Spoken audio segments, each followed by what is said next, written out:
Welcome back to the channel, ladies and gentlemen. I'm finally going to be dropping a new series on the channel just because I'm not going to lie. I'm like one what if movie away from completely crashing out and burning myself out. The last generational run that I just did of dropping movie after movie after movie has left me so tired. So it would genuinely mean the world to me if you guys were to support this Naruto series, which I'm going to be pouring my heart and soul into, considering I have way more time to think about the story, and you guys are even going to be able to have the time to drop suggestions and parts and stuff like that. So with that said, turn on your post notifications so you guys don't miss part 2. Leave a like on this video so I'm encouraged to make more of this stuff, and leave your ideas and suggestions down below in the comments of where I should take this story moving on. That said, enjoy.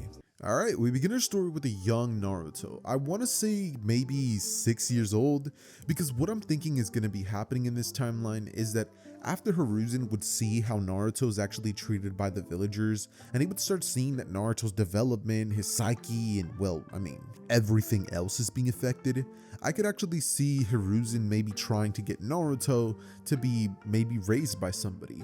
And who better to raise the young Naruto than one of the legendary Sannin, Tsunade, who's actually the grandmother of Naruto in this timeline, because we're going to be going with the theory that Minato is the son of Dan and Tsunade. I know that I usually don't do this in my videos, but that's my headcanon, so we're going to be running with that.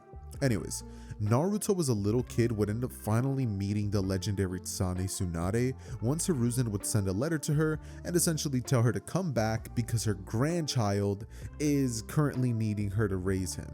And so she would pretty much end up going back to the village, and obviously say that this was to actually happen in the original. She probably wouldn't return and would just kind of throw it off, but after a lot of convincing from Lady Shizune, she would end up finally being like, alright, fine, I'll go get the damn brat. So after a late night of gambling, Tsunade would finally end up making her way towards the Hidden Leaf Village, where she would bust into the Hokage room, saying, damn Hiruzen, making me come back just to take care of some brat.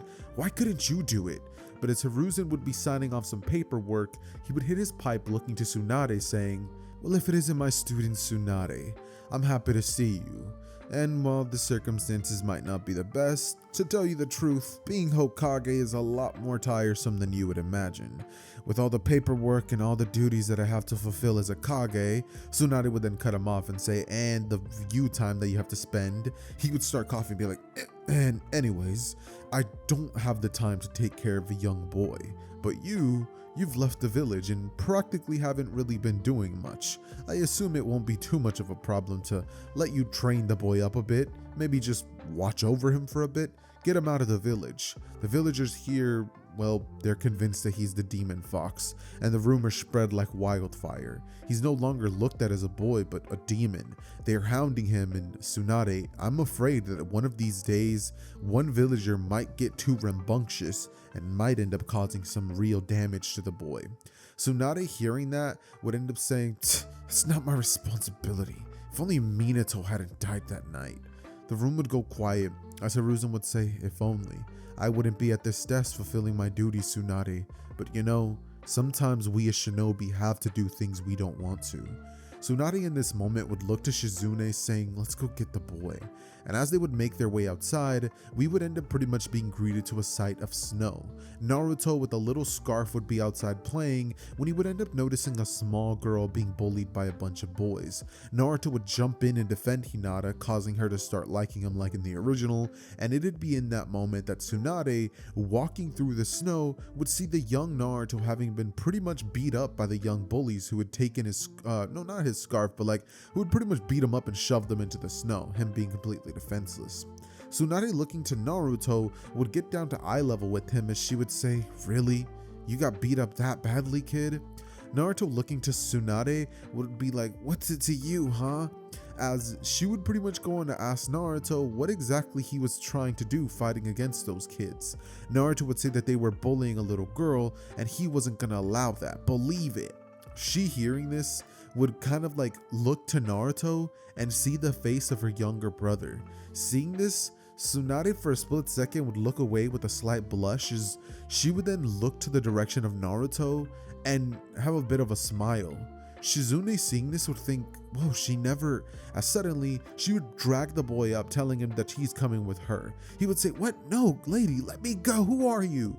And Tsunade would say, I'm your grandmother, so let's go. He would say, grandmother? I don't care if you're my grandfather, let me go. As, she wouldn't do so, and pretty much ends up dragging off the young Naruto and taking him along to whatever miscellaneous adventure she gets off to. It'd be a lot of gambling and a whole lot of stuff that young Naruto probably shouldn't have seen. But hey, it sure as heck beats getting bullied, drinking spoiled milk, and having nothing but ramen noodles to eat, right? So, as Naruto would go on with his journey with Tsunade, I can see one thing happening. And this would essentially be that at the beginning, Tsunade would potentially find Naruto as a bit of a hindrance. She doesn't exactly like the fact that she has to deal with a little kid that she has to babysit.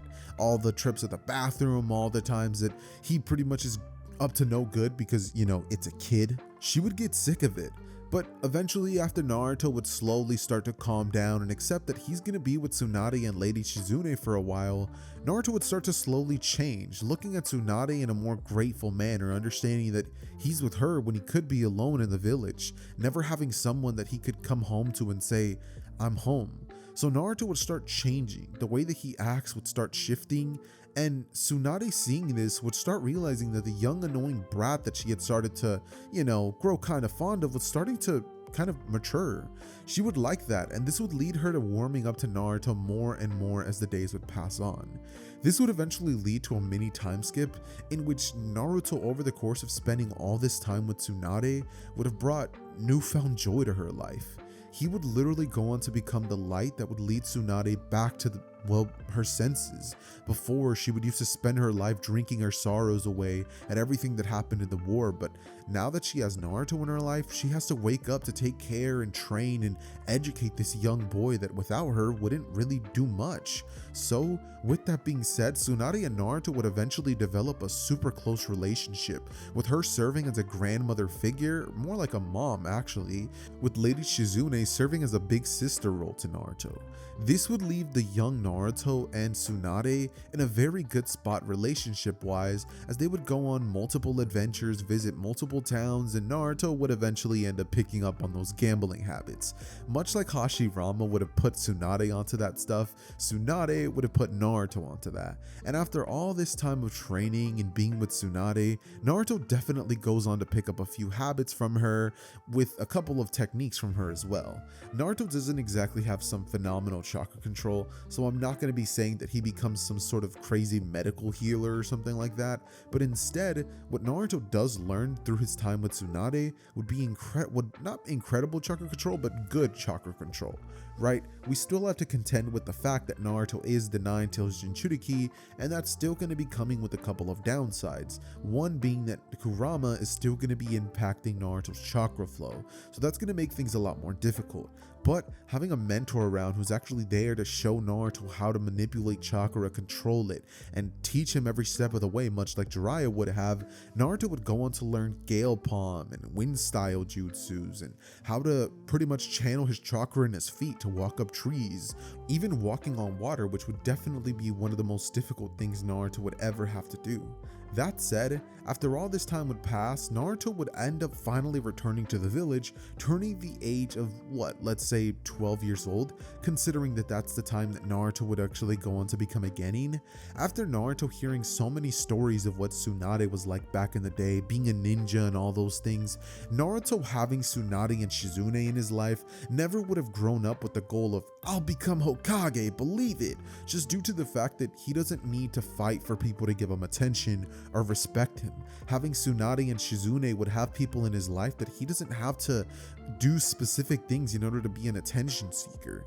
In this timeline, Naruto doesn't see a reason why he should become Hokage, but he does see a reason why he should become a shinobi, and an incredible one at that. Thinking about all the accolades that Tsunade would have had as a shinobi, Naruto would look at her as some sort of crazy legend. Mind you, he wouldn't ever say it out loud, calling her an old hag, but he is so impressed and enthralled with her abilities. He would even swear that he's going to become a better medical ninja than her, and that he would go on to become one of the best shinobis in the entire Leaf Village, cracking a joke about, who knows, maybe I might become Hokage one day. But Regardless, after some time would pass, Tsunade would finally, after spending so many years with Naruto, decide that maybe it's time for her to, go on her own and him to start his own journey as a man. So, taking him back to the village about 1 month before the actual Genin teams would be formed, Naruto would return with brand new drip, some Tsunade style type outfit with like the Tsunade color, maybe like a green outfit or something like that.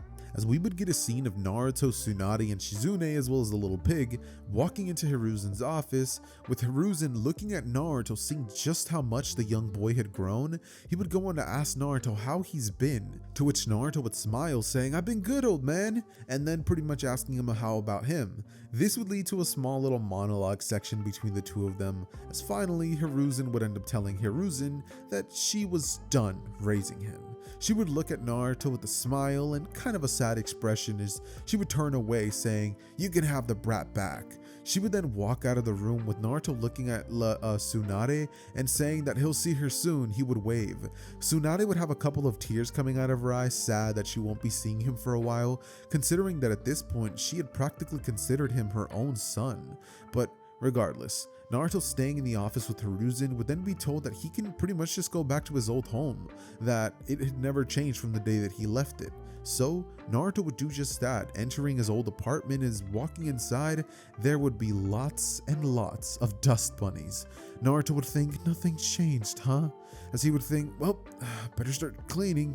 He would then get all his cleaning supplies and pretty much end up cleaning the whole thing in a couple of days, considering the fact, no, not a couple of days, maybe 1 day, considering the fact that this Naruto has the shadow clone jutsu. So with 4 or 5 clones at his disposal, I really see no reason why Naruto wouldn't be able to clean the house up pretty quickly. Which, speaking of cleaning, I want you guys to answer a question for me. Are you guys doing some sort of chore, like cleaning your room or something like that, as you're listening to this video? Because I don't know about you guys, but whenever I listen to What Ifs, I love doing like chores and stuff like that. Not because I necessarily enjoy doing housework, but just because it makes you feel extra productive, that not only are you entertained at the moment, but you're also doing something. I don't know. For me, it just kind of gives me a bit of like that dopamine rush feeling. But anyways, if you made it this far into the video, do me a favor and leave a like, considering that I won't continue this series unless this video gets decent support.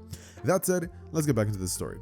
So once Naruto's room would finally be cleaned, the next day would actually be Monday, and Naruto would be introduced as a new student by Iruka.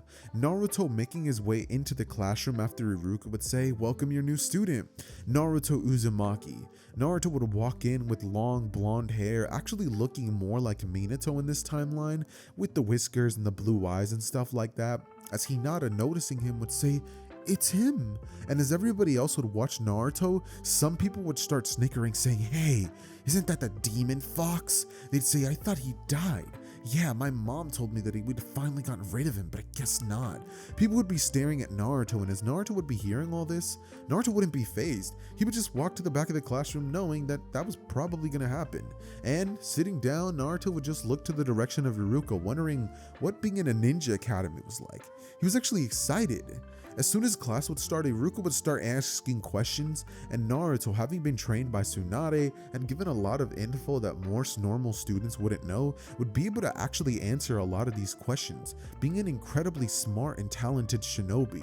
Just because remember, Naruto has always been a prodigy, he just never really had any sensei to mentor him or guide him, and once he got one, he practically speed ran the entire series, going on to become one of the strongest characters in the verse. So safe to say, Naruto's incredibly strong. And when I mean incredibly strong, I mean like Tsunade, because there's no way that over the course of this time skip, Naruto didn't learn how to pack some chakra into each one of his punches. Naruto punched like an absolute bomb. Every single blow was similar to that of Sakura's after the time skip. So during that bell test and during her fight with Sasori, that's how strong Naruto's punches are. So it's insane. But anyways, I digress. Eventually a month would pass and Naruto would eventually assimilate into the classroom very well, making friends with Kiba and Choji, and eventually kind of leading everybody else to be like, oh, the demon fox is actually not so bad. Naruto wouldn't be annoying or even try to be the class clown. Sure, he'd make a couple of jokes here and there, but nothing that would make Iruka dislike him or anything like that. In fact, Naruto would actually find Naruto's jokes funny. Considering that all his life, Naruto had been with an adult, he had eventually learned how to crack some jokes that adults could find funny too.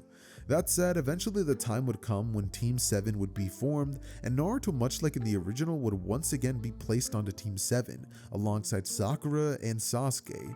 Eventually, a couple of hours would pass and Kakashi would walk into the building as he would be greeted to the team, this time with no prank from Naruto, just because I don't see this version of Naruto doing that. So, eventually they all give their introductions, and Naruto's would be pretty simple, saying that his dream is to become an incredible shinobi, just like Lady Tsunade.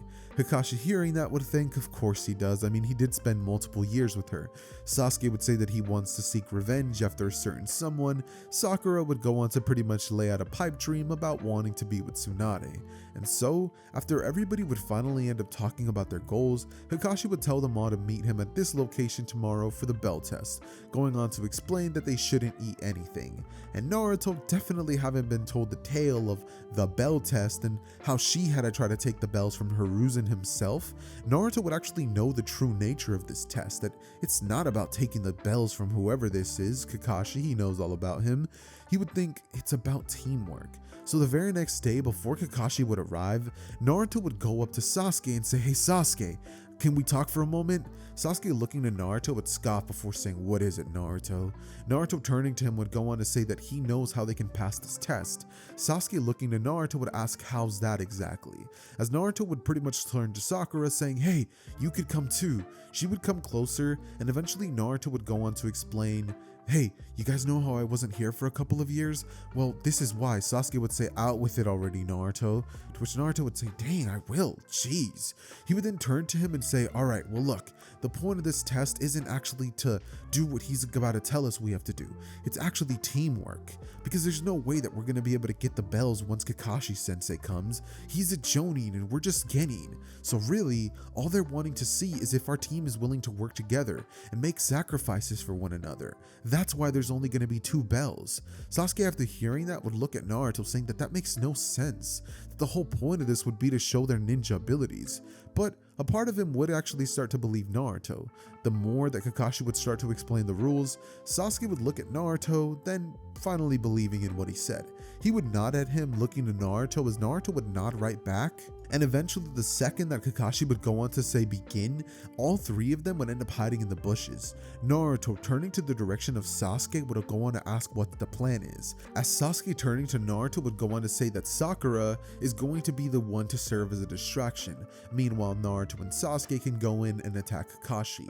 Eventually, Sakura is going to jump back in and they're going to try to attack him 3 at a time. They're pretty much going to be doing their best to get the bells, but to show that they can work in synchronization. So that's exactly what they would do. Sakura serving as bait, to which Kakashi would actually take it, knowing that they were planning something. He wanted to give them the opportunity to execute their plan. And the second that this would happen, Sasuke would come flying in with the fireball jutsu, to which Naruto would go on to enhance the pressure by using a wind-style wind bullet. This would end up increasing the size of the already massive fireball, with Kakashi seeing it, being stunned at the fact that they were able to create a combination attack already. He would dodge out of the way, and eventually Naruto would come rushing in with a scalpel. Naruto fighting like this due to the fact that he was raised by a mythical ninjutsu specialist, and Naruto definitely understands the anatomy of the body. Also, I really loved Kabuto's fighting style when he faced off against Tsunade, and I figured that this was probably the perfect opportunity to use Naruto, or not use Naruto, but have Naruto have this ability. That said, as Naruto would rush into the direction of Kakashi, Kakashi would narrowly dodge his attack, to which Sasuke would come in with a thunderous kick, obviously missing, which would shoot off a slight bit of wind pressure, and then Sakura would rush in, leaning her fist back as she would say, "Cha!" throwing a punch which would be easily caught by Kakashi. Naruto, however, spinning backwards, would say, "Let her go!" channeling tons of chakra in his fist, as he would then smash at the ground, causing Kakashi to be thrown off by this, to which Sasuke, leaping off of Naruto's back, lunging up into the air once more, would shoot 3 fireball jutsus at Kakashi. With Kakashi stunned by this, as he would end up using the substitution jutsu, and Naruto being there would be like, "Damn it, he substituted." The team would then look around, as Naruto would see Kakashi right behind him, holding a kunai to his neck. He would then turn towards Sakura and Sasuke, asking them what they're gonna do now. To which Sasuke would reply, save him obviously, rushing in as Kakashi's grip on the kunai would grow tighter and closer to Naruto. He would stop moving for a moment, looking to Kakashi, asking him what he wants. With Kakashi saying, it's not what I want, but what you're gonna give me. He would go on to hold 2 bells out in front of him, saying that he'll give them the 2 bells, so long as they abandon Naruto. And as Sasuke hears that, for a split second he would think, that's perfect, I can become a genin. But then staring at the eyes of Naruto, who this entire time has been nothing but like cool with him, he would kind of feel bad, as gritting his teeth he would say, no way, and Kakashi would smile as he would say, you pass. After this, Sasuke, Naruto, and Sakura would be stunned, as Naruto in this moment would have actually been like forgetting everything. Like, he knew this was about teamwork, but when you're placed in the dead center of this, he kind of forgot all about that. And the moment everything just turned into teamwork and trying to get the bells, and having the kunai placed on his neck definitely raised the stakes a bit. So when Naruto was let go and Kakashi began to explain that whoever abandons the mission is scum and whoever abandons their friends is worse than scum, the team would all start to understand the true purpose of this test, as Naruto would realize that this was a lot more interesting than he had thought. He would smile thinking about Tsunade, as he would then ask Kakashi what next, as he would go on to tell them that for now, they're becoming his genin, and they're gonna go up for celebration. So Naruto in this moment would say, oh, can I pick the spot? To which Kakashi would say, sure, I don't see why not. And Naruto saying, let's go to Ichiraku Ramen. He would turn to Sakura, seeing her, be like, yeah, sure. And Sasuke, who's like, whatever. To which Kakashi would say, Ichiraku Ramen it is, smiling, placing his mask over his face, as the team would make their way exactly there, having an incredible meal together and finding more out about each other. With Naruto and Sasuke discovering that in terms of raw abilities, they're kind of matched up perfectly, considering that Naruto was a tanky healer fighter and Sasuke, or wannabe healer fighter, and Sasuke is a very incredibly fast shinobi who thinks on his feet and could probably avoid most of Naruto's attacks. So if the two of them were to actually fight, it would be a pretty entertaining battle. But regardless of that, after the team's little lunch would be over, they would finally go to Hiruzen's office, officially being made Team 7, as the entirety of the team would then go on E and D rank missions for a few weeks. After this would happen, Naruto would finally speak up to Hiruzen, saying, come on old man, we gotta get some better missions than this, our talents are being wasted. Sasuke would agree with this notion, and as the team would be sitting there waiting for Hiruzen's response, a smile would creep up on his face, as he would turn to the team and say, you want a difficult mission? Alright, fine. Bring him in. Suddenly, a very drunken man would walk into the room as he would slur his words, going, damn it, Hiruzen, what the heck are you thinking you're doing giving me a bunch of kids for my mission? I paid good money for this. And as he would stare at the direction of Naruto and Sasuke, he would wonder if they're even going to be able to protect him, then seeing Kakashi, and finally being like, whatever. He would walk out, as Hiruzen would say he's sorry about that, but that's who they're going to be protecting, so they might as well be getting used to him. Naruto hearing that would jump up in excitement, going, finally, my first real mission. This is one step closer to being just like Tsunade. As he would celebrate with anticipation, and finally Kakashi would go on to explain to them everything that they're going to be needing, ranging from an extra set of clothes, some food, some shinobi items, and whatever else they would like to bring. He would tell them to pack lightly, considering that they're going to be going on a long trip.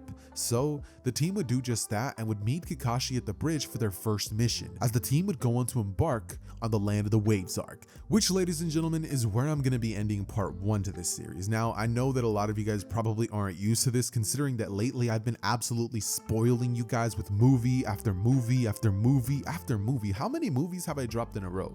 A ton. But the point is that I have been burning myself out, so there's no way that I could drop another movie, at least until this series is over. So please guys, do me a favor, drop a like down below just as a thank you for all the series I've been cooking for you guys, and please support this channel by subscribing, turning on your post notifications, and doing all that good YouTube stuff. That said, it has been your boy Xehther, and I am out. Peace.